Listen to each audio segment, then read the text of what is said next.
magdi-dinner ako, meron ako dito chicken.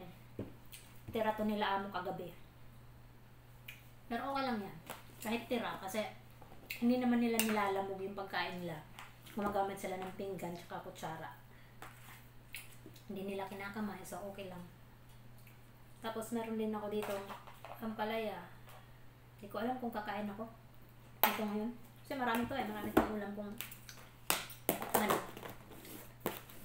Tapos may sasawan ako, garlic sauce. At yun na nga guys. Yun na nga kabayan, may chika ako. May nasagap akong chika. Meron daw tayong kababayan na nakulong. Yes, nakulong ngayon. Dahil nagpapasok ng boyfriend sa bahay ng amo niya. O, diba?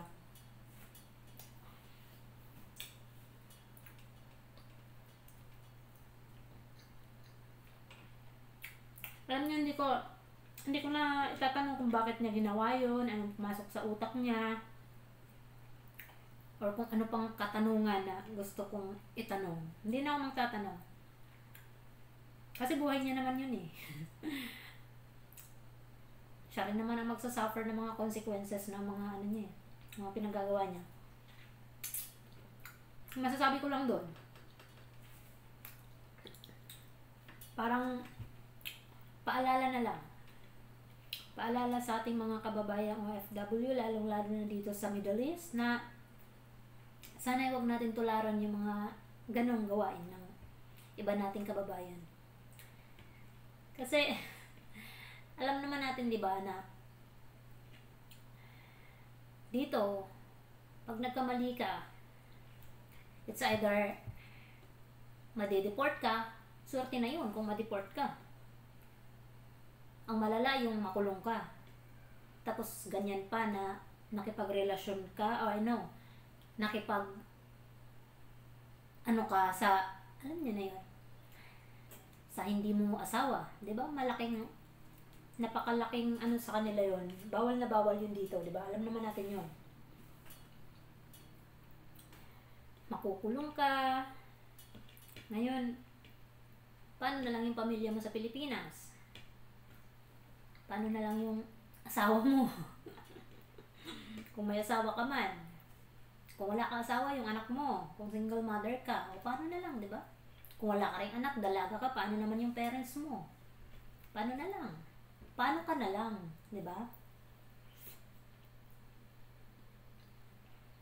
Dapat, bago tayo gumawa ng mga bagay-bagay dito, dapat isipin natin yung mga dapat isipin.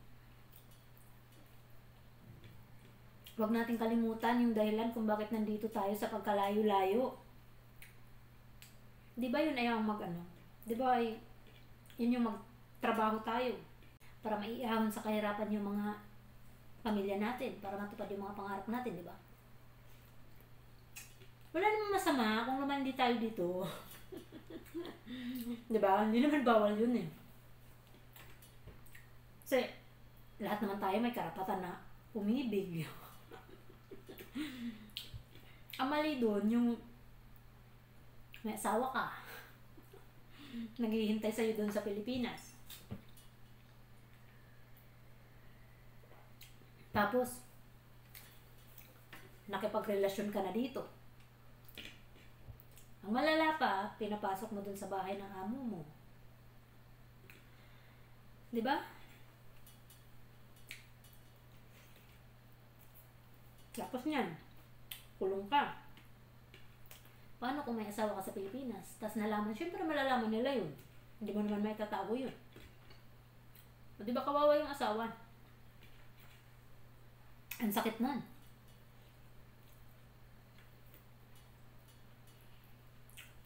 Ay nako.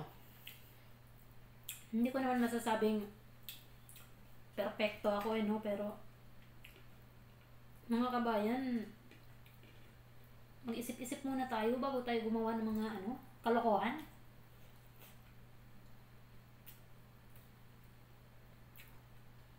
Sa Oman yun, by the way, sa Oman yun nangyari. Pero meron din yan dito sa Saudi. Meron din ganyan. At alam niyo ba ang nagkwento sa akin? Yung nanay ng amo ko, yung kapatid ng amo ko, silang nagbabalita na ganyan nga. Meron daw kasambahay dito, Pinay, na pag umaakyat na, kasi yung kwarto ng kabayan natin nasa baba, tapos yung kwarto ng amo niya nasa taas. So sa paggabi, pag nagsitulugan na yung mga amo niya, siya naman lumalabas ng bahay, umaalis, nakikipagkita dun sa boyfriend. O ngayon, huli, o di kulong din. Swerte na lang talaga kung ipa-deport ka lang ng amo mo. Paano kung ipakulong ka? Hindi mas mahirap yun. Respeto naman. Respeto sa sarili. Respeto sa amo nyo. Huwag nyo naman dalhin sa bahay. Paano na lang pag ano? Siyempre, hindi natin kilala. Kahit pa sabihin natin boyfriend natin, hindi naman natin kilala yan. Kasi hindi naman natin madalas nakakasama. Lalo na dito, di ba? Walang day off. Nakikilala mo lang siya sa chat, sa video call, sa TikTok. Di ba? Paano na lang kung masamang tao pala yun? Pinapasok mo dun sa hindi mo bahay. Paano kung sinugi kayo dun? Pinagnakawan kayo tapos sinugi kayong lahat dun eh. Di ba? Hindi mo kilala yung tao eh. Mas basta-basta ka na lang nagpapapasok. Mga kabayan, please lang, wag nating tularan. Mali.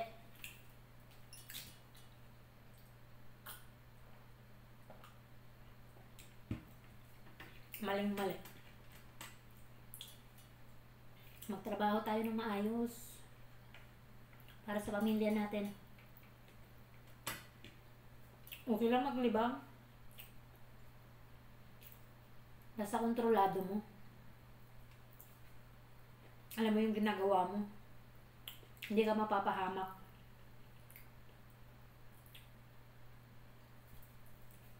Diba? Isipin natin, maraming beses. Kasi ang hirap. Landi-landi ngayon, iyak later. Patulong sa gobyerno. Tapos malalaman ng ano natin, ganun yung ginawa mo, di ba? Parang ang hirap ng tulungan. Hindi naman sa ano-ano, pero pag mga ganyang kaso kasi, parang ang hirap ng tulungan. Promise.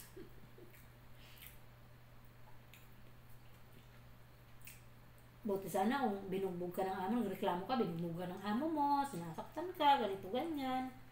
Eh, tagagawan mo eh. Hindi naman sa nagja-judge ako pero yun yung katotohanan. Diba? Nagawa-gawa kayo ng kalokohan, tapos ngayon, dagdag pa kayo doon sa mga ano. Ang dami-dami na nga natin mga kababayan na nagre-reklamo. Dahil dun sa mga abusadong amo, tapos dadagdag pa kayo. Dadagdag nyo pa yung mga kalokohan nyo. Isa pa kayong anuhin.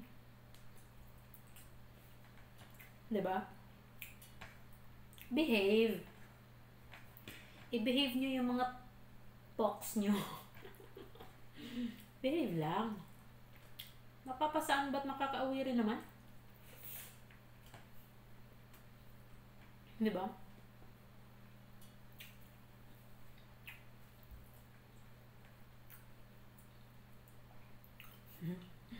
Daldal ko.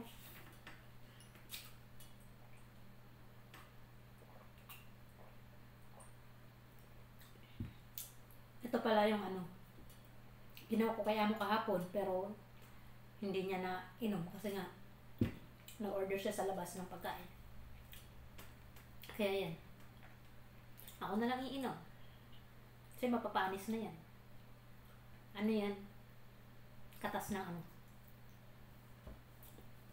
Orange.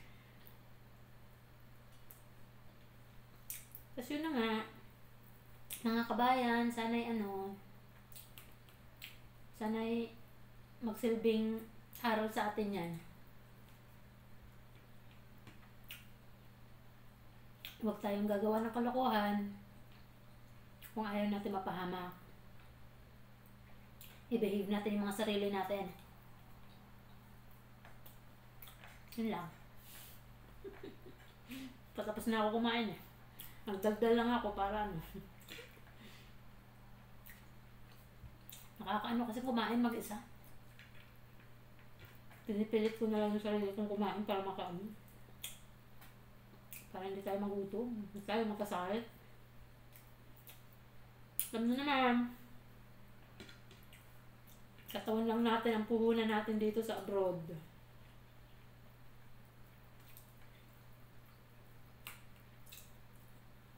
So, yun lang. Thank you for watching. Salamat sa pakikinig.